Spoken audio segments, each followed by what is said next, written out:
Hello अपने प्यारे भाइयों को, मैं सतीश आपके अपने YouTube चैनल शर्मा टेक जी पे आप लोग का स्वागत करता हूं। इस वीडियो को देखने से पहले चैनल को लाइक सब्सक्राइब और साथ ही साथ बेल आइकन की घंटी दबाकर वीडियो को शेयर करें और वीडियो को अंत तक जरूर देखें। तो आज हमारा क्लास होने वाला है मूल विधि संविधान, यूपीएसआई से रिलेटेड क्वेश्चन। तो आज हमारा चलेगा प्रस्तावना। तो चलते अपने क्वेश्चन पे। तो आज हमारा मूल विधि संविधान प्रस्तावना, इसमें सबसे पहले आता है भारतीय दंड संहिता। भारतीय दंड संहिता, और भारतीय दंड संहिता को आईपीसी धारा बोलते हैं। कौन सी धारा? आईपीसी धारा। और इसका पूरा नाम है इंडियन पेनल कोड। आईपीसी धारा का पूरा नाम क्या है? Indian penal code. तो जो हमारी भारतीय दंड संहिता है वह सबसे पहले ब्रिटिश काल में, भारतीय दंड संहिता ब्रिटिश काल में सन 1860 में लागू हुई।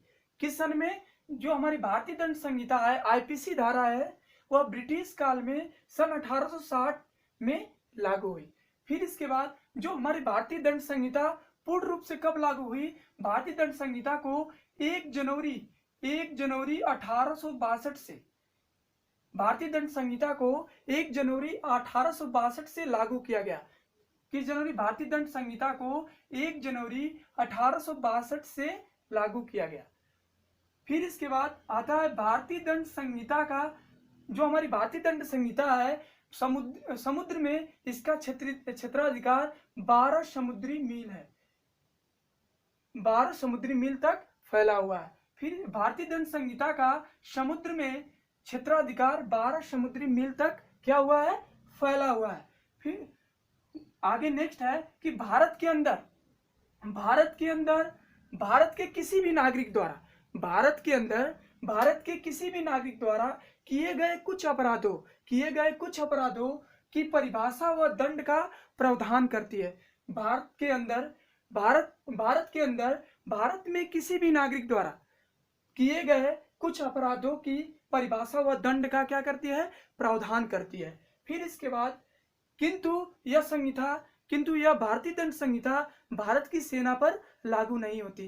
किंतु यह भारतीय दंड संहिता भारत की सेना पर लागू नहीं होती।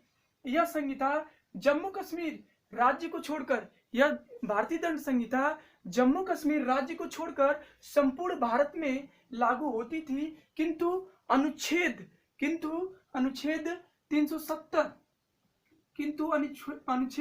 370 हटने के बाद 31 अक्टूबर 2019 से, किंतु अनुच्छेद 370 हटने के बाद 31 अक्टूबर 2019 से जम्मू कश्मीर में भी लागू हो गई।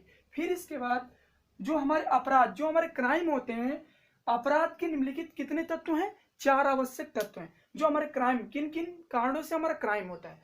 तो सबसे पहले आते हैं मानव। अगर मानव नहीं है तो वही क्राइम हो ही नहीं सकता, तो इसलिए सबसे पहले आते हैं मानव। फिर इसके बाद दूसरे पे आता है आपराधिक मन स्थिति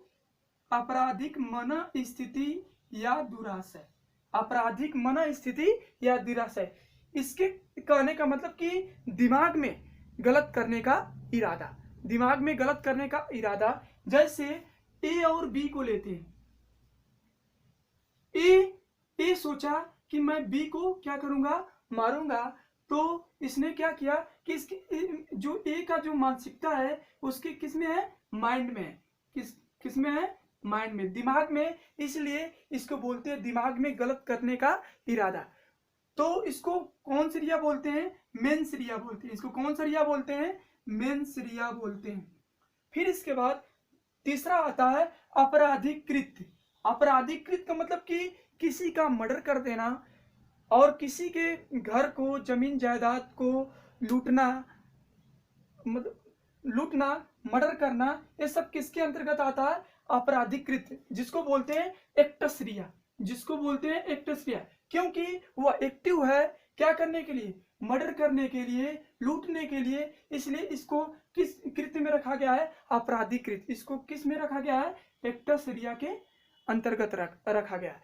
चौथा आता है कि ऐसे अपराधिकृत से मानव तथा समाज को क्या करना? क्षति पहुंचाना। ऐसे अपराधिकृत से मानव तथा समाज को क्या पहुंचाना? क्षति पहुंचाना। ये चौथा है क्योंकि जैसे समाज में क्या करना, किसी को चोट पहुंचाना, किसी को चोट पहुंचाना, मारना, ये सब किसके अंतर्गत आता है? ये ऐसे अपराधीकृत जिसे मानव तथा समाज की क्या होती है, क्षति होती है। यही हमारा क्या है, आईपीसी धारा है।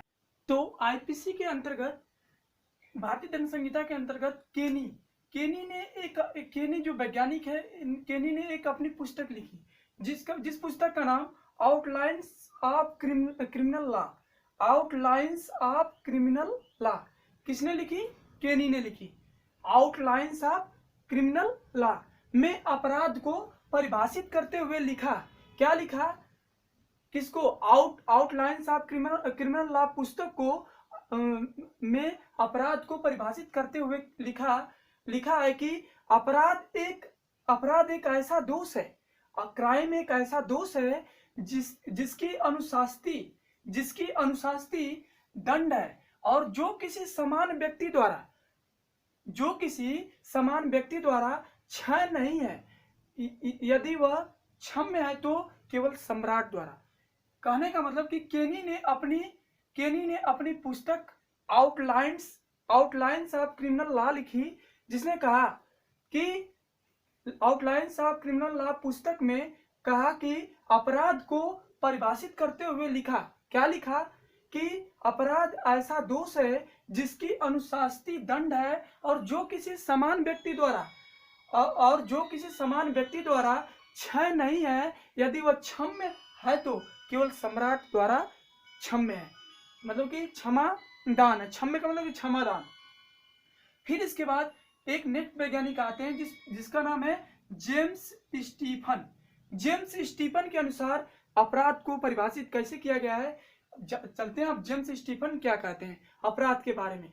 अपराध एक ऐसा कृत्य है, अपराध एक ऐसा क्रिया है, अपराध एक ऐसा कृत्य है जो विधि द्वारा निषिद्ध तथा समाज के नैतिक मनोभाव के प्रतिकूल दोनों ही होता है। किसके? अपराध एक ऐसा कृत्य है जो विधि द्वारा निश्चित तथा समाज के नैतिक मनोभाव के प्रतिकूल दोनों ही होता है। ये किसने कहा? जेम्स स्टीफन के अनुसार। और फिर इसके बाद जो हमारी भारतीय दंड संहिता है, पहले पाकिस्तान और बांग्लादेश में भी भारतीय दंड संहिता लागू हुई है। किसमें? पाकिस्तान और बांग्लादेश में भी भारतीय दंड संहिता लागू हुई है। और इसमें लगभग इसी रूप में यह विधान तत्कालीन अन्य ब्रिटिश उपनिवेशों द्वारा, जैसे इस मतलब कि जो हमारी भारतीय दंड संहिता है, इसमें कितने देश शामिल हुए हैं? बर्मा हमारा पुराना नाम है किसका? म्यांमार का पुराना नाम बर्मा है। फिर इसके बाद श्रीलंका, मलेशिया, सिंगापुर, ब्रुनेई इत्यादि में भी ये लागू की गई थी। जो हमारी आईपीसी धारा है यह किसमें? बर्मा हमारा म्यांमार का पुराना नाम है बर्मा, जिसको बर्मा बोलते हैं। फिर इसके बाद श्रीलंका, मलेशिया, सिंगापुर, ब्रुनेई इत्यादि में भी लागू की गई थी। क्या? आईपीसी धारा लागू की गई थी। और इस भारतीय दंड संहिता में कुल कितने अध्याय हैं? भारतीय दंड संहिता में कुल 23 अध्याय हैं। कुल कितने अध्याय हैं? 23 अध्याय हैं। और कुल धारा कितनी है? धारा 511 है। जो हमारी भारतीय दंड संहिता में कुल अध्याय की संख्या कितनी है? 23 है। और उसमें धारा कितनी है? 511 है। मेरा वीडियो आप लोग को अच्छा लगा हो तो प्लीज चैनल को लाइक सब्सक्राइब करें, और कमेंट बॉक्स में कमेंट लिखना ना भूले, और वीडियो को जरूर से जरूर शेयर करें। Okay, thank you.